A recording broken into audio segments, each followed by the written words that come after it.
In 475 BC, on the banks of the Yangtze River in ancient China, a retired military strategist named Fan Li sat down and wrote a document that would quietly feed more human beings than any other food system ever created.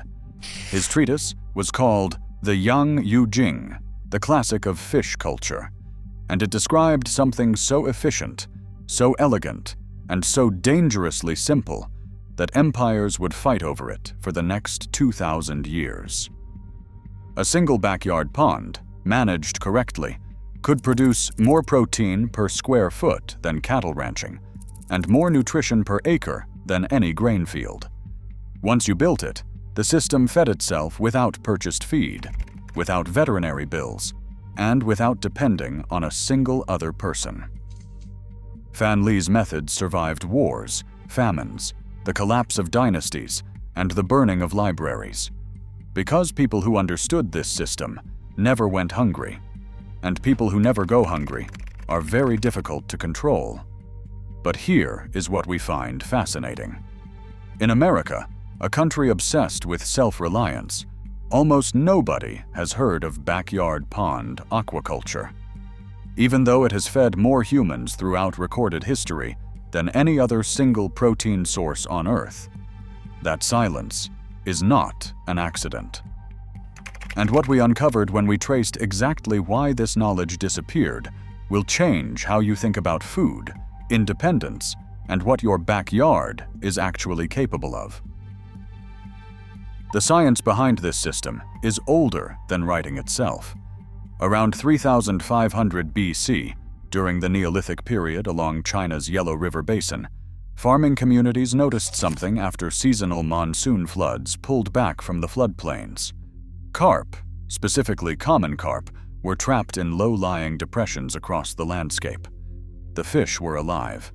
They were feeding on algae and insects in the standing water, and they were growing. Some anonymous farmer, whose name history never recorded, made a decision that would alter the trajectory of human civilization. Instead of scooping up the fish and eating them immediately, this person dug the depression deeper, reinforced the edges with packed clay, and waited. The fish stayed. They reproduced. They could be harvested whenever food was needed, and the pond refilled itself every rainy season. This was not farming in any modern sense. This was observation, partnering with what the land already wanted to do. And it worked so well that within a few generations, managed fish ponds spread across the entire Yellow River Valley. By the Shang Dynasty, around 1600 BC, oracle bone inscriptions, the oldest written records in Chinese civilization, reference something archaeologists translate as fishing in the garden. Scholars assumed this was poetic language for decades. Excavations at Shang Dynasty settlement sites revealed constructed fish ponds integrated directly into agricultural plots. The wealthy kept ornamental ponds with golden koi. Ordinary families maintained working ponds filled with common carp. Both produced food, but only one required permission from authorities. And that distinction matters more than most historians realize. Then, in the 7th century AD, something happened that accidentally created the most efficient food production system the world has ever seen. During the Tang Dynasty, the emperor's family name was Li. The same word, Li, was also the common name for carp. Out of respect for the imperial family, the emperor issued a decree banning the farming of common carp across the entire empire. The primary protein source for hundreds of millions of people was outlawed overnight because of a naming coincidence. Farmers faced starvation, but instead of collapsing, they innovated under pressure. They began raising multiple species in the same pond simultaneously. They raised mud carp that fed on bottom sediments along the pond floor, silver carp that filtered algae in the middle water column, grass carp that consumed vegetation near the surface, and bighead carp that ate zooplankton throughout the entire water body. Each species occupied a completely different ecological niche. There was no competition between them. just a stacked, self-regulating living system that produced more protein per cubic foot of water than anything that had come before it.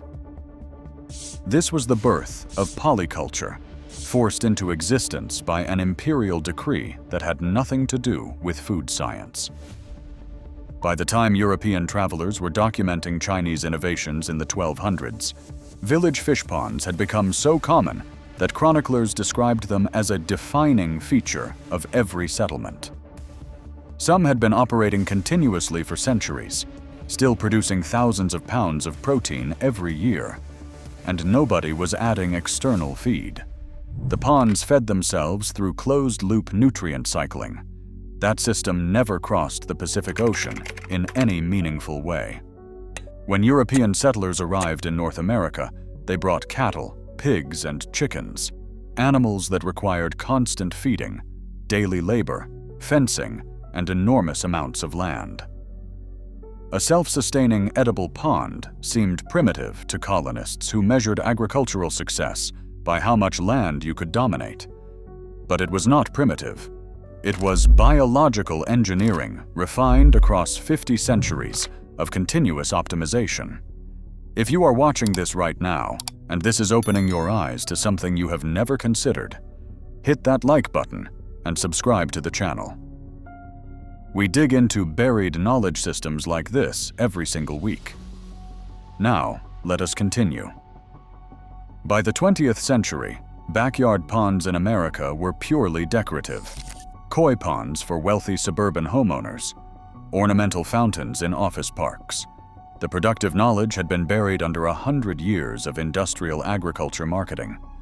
But in the 1960s, at Auburn University in Alabama, a fishery scientist named Dr. H.S. Swingle remembered. He had studied the old Chinese polyculture literature and wanted to test whether those ancient methods worked with American species in American climates. Swingle and his research team built test ponds on the Auburn campus. Some were as small as 1,000 square feet, roughly the size of a modest above-ground swimming pool.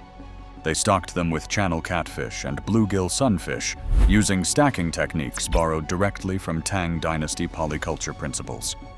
The results were so dramatic, they should have changed American food policy overnight. Auburn researchers documented yields of up to 350 pounds of harvestable fish from ponds of just 1,000 square feet when managed with basic fertilization and species stacking.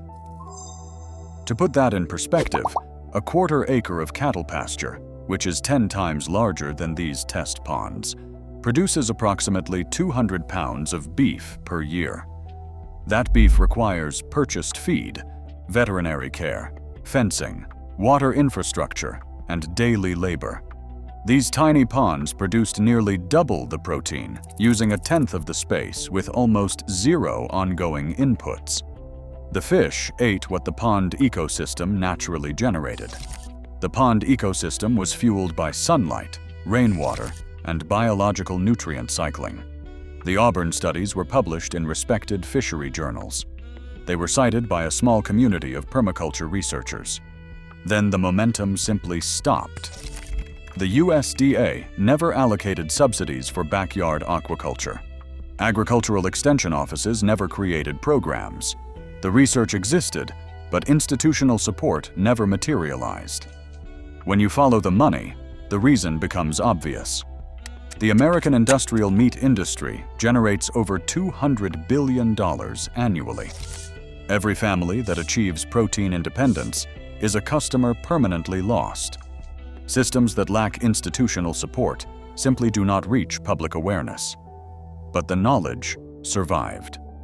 Once you understand the biology, the ecosystem builds itself. Here is how it actually works. Your backyard pond is not just fish in water. The fish are only one part of a 4-component living machine, where every element feeds every other element in a continuous loop. The first component is ducks. In every documented Chinese polyculture system spanning 3,000 years, waterfowl were always integrated. This was not optional. It was the biological ignition switch for the entire ecosystem. When ducks swim across the surface, their paddling feet stir up bottom sediments, releasing trapped nutrients back into the water column where organisms can access them. When they defecate, and a healthy duck produces waste continuously throughout the day, they deposit nitrogen directly into the water.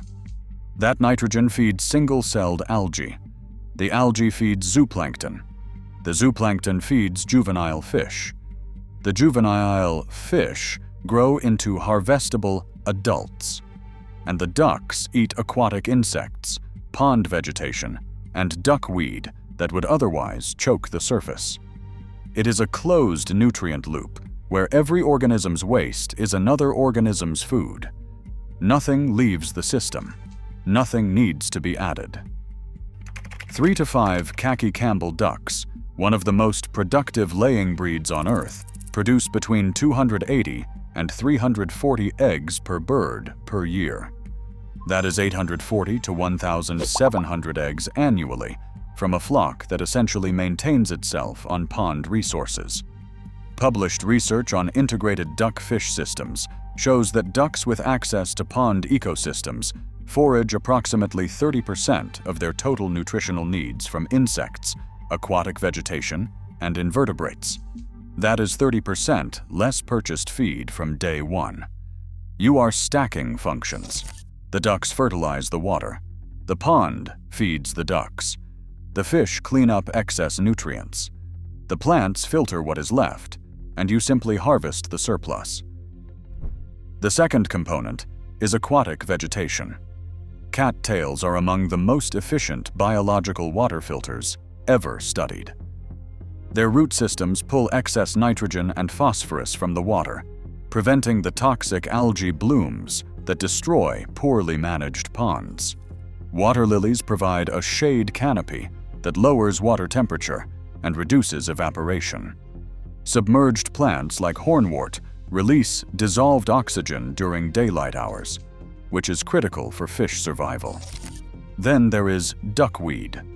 Under optimal conditions, it doubles its biomass in less than 48 hours.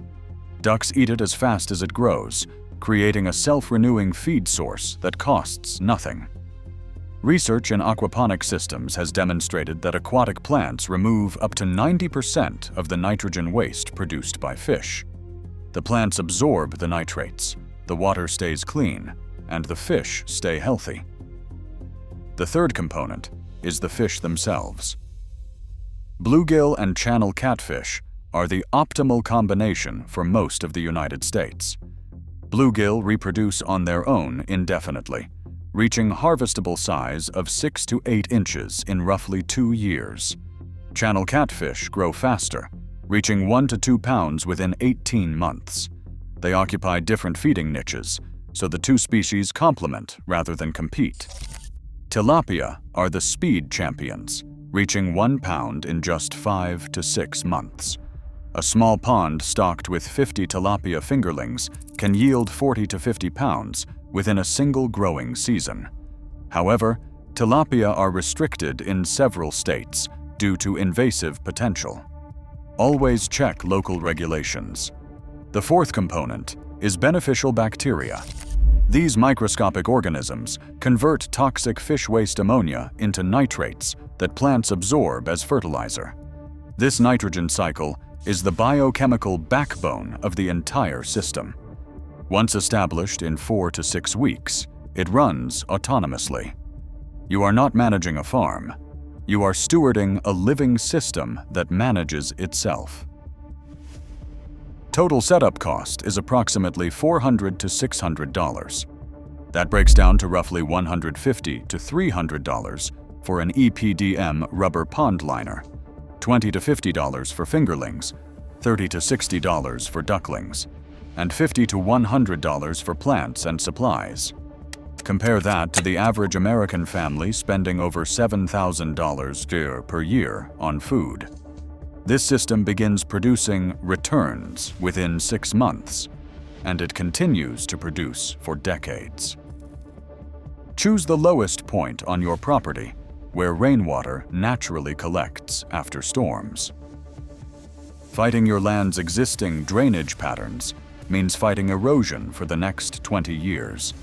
You want a location that receives approximately 6 hours of daily sunlight, but that is not exposed to full blazing sun all day.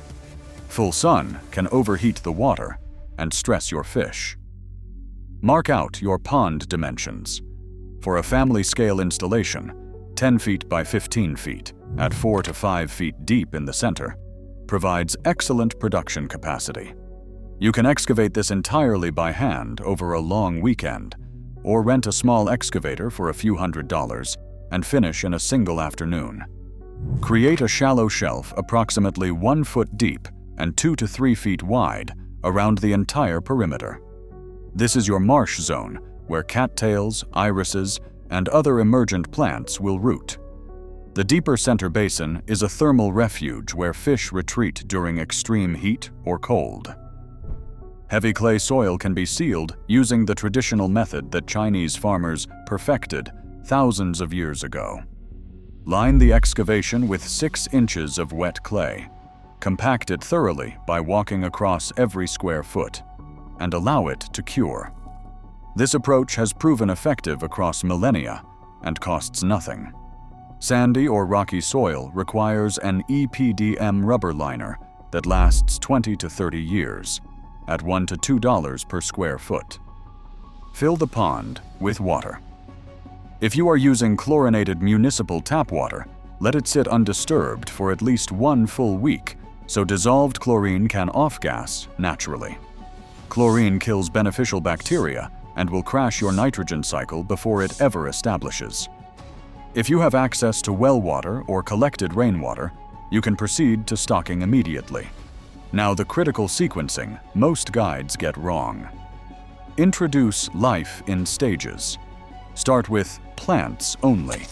Place cattails and irises on shallow shelves, put hornwort in deeper sections, and allow duckweed to cover the surface. Wait 2 to 4 weeks for the plants to root and for bacteria to colonize. After 1 month, add your ducks. 2 to 5 is ideal. They will take to the water immediately, and within days, the pond will activate. The water may cloud slightly. This is the ecosystem waking up. After another month, introduce your fingerlings. Stock about 50 per 1,000 gallons. They will vanish into the depths. Do not panic. Do not add more. They are there, growing in the cool, dark water. If your mind is already designing your first pond, you are exactly who this channel was built for. Smash that like button and subscribe right now, because next week we are revealing another ancient system the modern world tried to erase. Now let us talk about what happens after you build this. For 6 months, your job is observation. Watch the ducks, check water clarity, pull excess duckweed, and top off water during dry spells. That is your entire management load. By month 6, you will begin to see flashes of silver near the surface during early morning and late evening. Your fish are now large enough to be visible, and they are growing rapidly on the natural food chain the ecosystem is generating.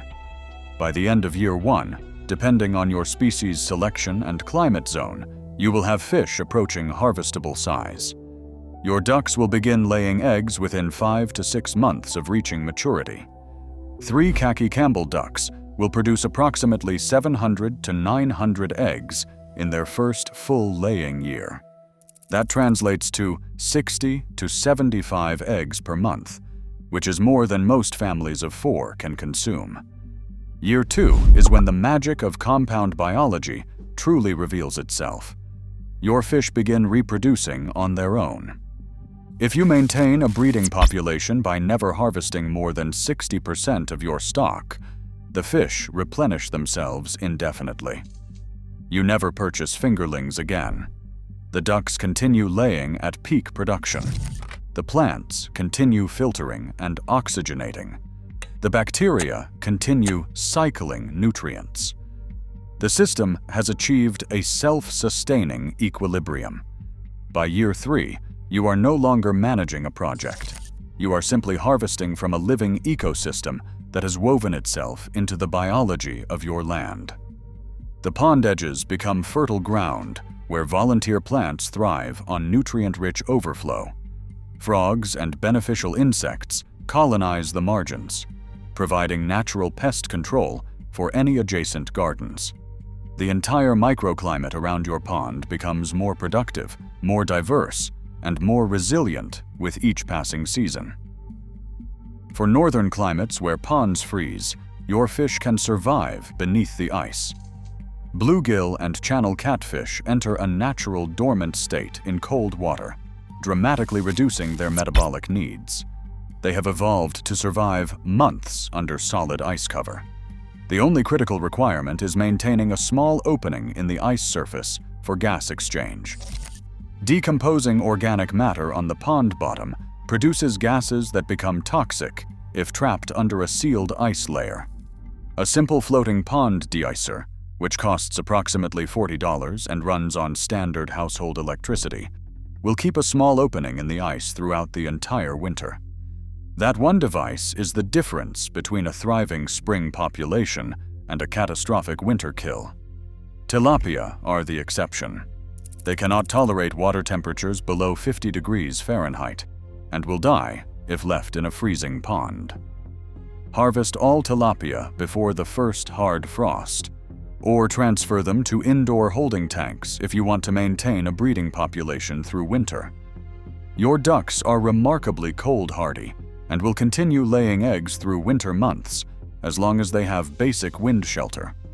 A simple, three-sided coop with deep straw bedding is all they require. One final critical detail that most guides deliberately avoid discussing: regulations. In the vast majority of states in the United States, ponds under 1 acre on private property do not require construction permits or government approval. You are legally classified as collecting and managing rainwater on your own land. However, regulations regarding which fish species you can stock vary significantly by state. Tilapia are restricted or banned in multiple states due to their invasive potential. Channel catfish and bluegill are legal virtually everywhere. Check your state's Fish and Wildlife Department website before purchasing any fingerlings. But in most cases, you do not need to ask anyone's permission to build this system. That fact alone should tell you something about why this knowledge is not more widely promoted. This is what Fan Li understood 2,500 years ago on the banks of the Yangtze River.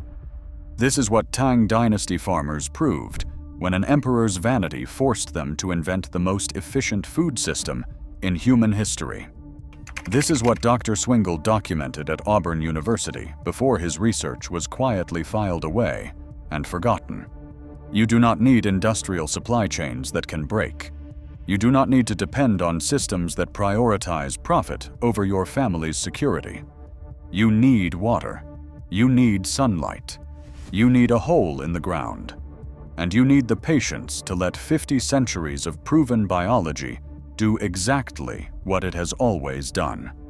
10 years from now, when food prices have climbed another 40 or 50%, when supply chain disruptions have become routine rather than exceptional, when your neighbors are anxious about shortages and instability, you will walk out to your backyard pond at dawn.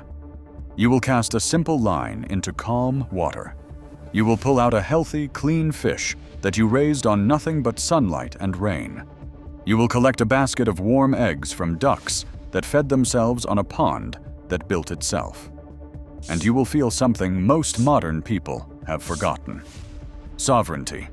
Not the loud kind that announces itself on social media, the quiet kind that does not need to announce anything.